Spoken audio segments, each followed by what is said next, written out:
Hello everyone, I hope you all are doing well, and this is going to be me talking about a roll of 35mm film that I shot. Now, this roll that I'm looking at here today is an expired film of Kodak Max Versatility 800, which means 800 ISO. I bought this off eBay for a really good price, and I was told that it was expired by about between 12 and 16 years. So most of these photos, believe it or not, I meter them at ISO either 800 or 900, which is kind of cool because I got some really cool looks. Now, in terms of the shutter speed and all that stuff, I mainly shot at around 1/125th of a second. Also went down for some of the photos that you'll see here at the lake and a little bit at 1/60th of a second. But I was pretty impressed with the quality of these photos, especially with how degraded, it was supposed to be. Now, there are some photos that look, better than others, but that's to be expected. So first one we're going to look at here is actually not this one. This is one that was actually one of the first photos that I shot with this roll, and it is in the evening time, and I really like the blues. I mean, if I don't know what more to say about it. The blues just look so perfect. It's such a dramatic image, and especially for a profile shot like this, I love that. Now going back to this, I really like the way that this looks. The colors are a little bit off, and you can actually see some damage in the top right. It has a very warm tint to it, a very warm and magenta are the two that I noticed. Also, the greens are extremely saturated, more so than the sky, which I actually like that look. Now, as we go through the next one, this is where you start to see that it is a bit more aged. The grain is really bad here, which is funny because when I took the other photo, I immediately turned around and took this one. So it's kind of interesting how they played out. Now, the other one that I showed you, the one of the cabin, was shot actually at 1/60th of a second. This is at 1/25th of a second. So I'm curious to see if I would have moved it down, a stop, if that would have made any difference.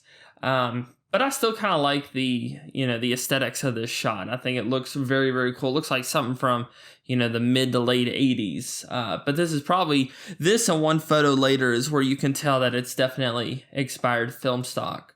Now this one, I was really happy with how it turned out. It's really contrasty. And like I said, the greens are very saturated. And I was really hoping that the blue of the boat here would be a bit more saturated. But overall, I'm pretty happy with how it turned out. Now, I think this is, overall, in terms of quality, the best looking photo on the entire roll. Simply because it looks very sharp. The greens really pop out at you. Also, the yellows pop out. I was very impressed with that and the reds. The water is a little brownish. It has a brownish hue to it. So that's why, it's not very blue here. But the sky is very calm. Which is good because, if you had a very dramatic, very saturated blue against all this green, it might look a little weird, especially, for my taste. That's fun little portrait. I like that.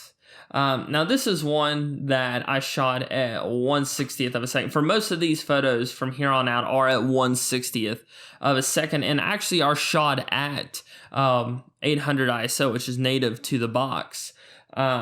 Like I said, I really like the contrast of this. Looking back at it now, I wish I had shot this at a bit of a lower angle or maybe closer up. It feels a bit too open. But for an expired film stock, I'm very happy with how shots like these were coming out. Now this is one I like. These ducks are actually used to people feeding them, so they let you get really close. So I was able to get this one, and it's really interesting. Because you can see here, and then with the next photo, how it handles shadows versus highlights. If you look at the foreground here, where, it's the green and the yellows, it's very bright, very, warm tones. Of course, I wish I could have gotten the one duck, I wish that could have been clear, but because I was shooting at 1/60th of a second, I couldn't really do much. But if you look off to the water, and then also to the right, you can see those blues creep in the shadows. And then when you get to this one, these are almost two separate photos here, which is, I like this look here the best. once again, 1/60th of a second and my hands shake a lot. So unfortunately, not very clear. But just look at the way that it plays. You still have a little bit of the warmth where the sun is hitting the rocks here in the foreground and then off the ducks and the logs. But this is a predominantly shadowy image, very contrasting, and I really like the blue tones. The next one, there's me, not the best look, but, once again, very warm. You can start seeing the age of the film creep in. This is kind of an artsy photo I took because I had a feeling there would be a lot of contrast. And I was very, very happy with how it turned out. The colors, they don't pop out like some of the other ones do. And if I remember correctly, the sun was behind a cloud. So I guess, to unlock that saturation, it has to be really bright sunlight. This one here, I shot a photo basically from this same angle, the same exact thing with the Kodak XX a few weeks ago, and it looked absolutely beautiful. I loved how it turned out, aside from the film fogging, which I'll talk about that in another video. But this one just looks awful. This was shot in the evening time. The sun was going down. I believe it was below the hillside you see at the very back. The greens are still saturated. So weirdly enough, the blues look very saturated here. I'm surprised by that. Oranges, look great. But, you can just see the age of the film here with all that grain. And it's not even good looking grain. So it's, it's a very muddied image. This is, kind of the same thing. I was actually in a hurry to get this one, taken. So yeah, that's why it looks as mess as it did.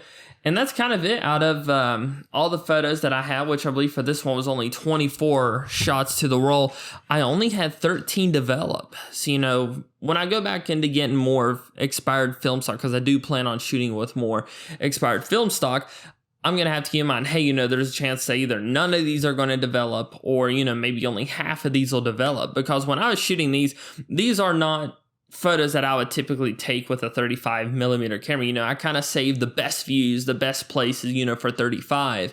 But this one, because it was expired and there was a big chance that it wasn't going to develop, I just kind of wanted to have fun with it. And, I was very happy with how some of the images, taking that approach, turned out. So I think from now on, I'm going to have a bit more of a, what would they call it? Like a loose cannon with some of the 35. I won't be so picky about my photo choices, but I hope you all have enjoyed this video. Leave your thoughts on the comments below, subscribe for more, and I hope you all have a great day.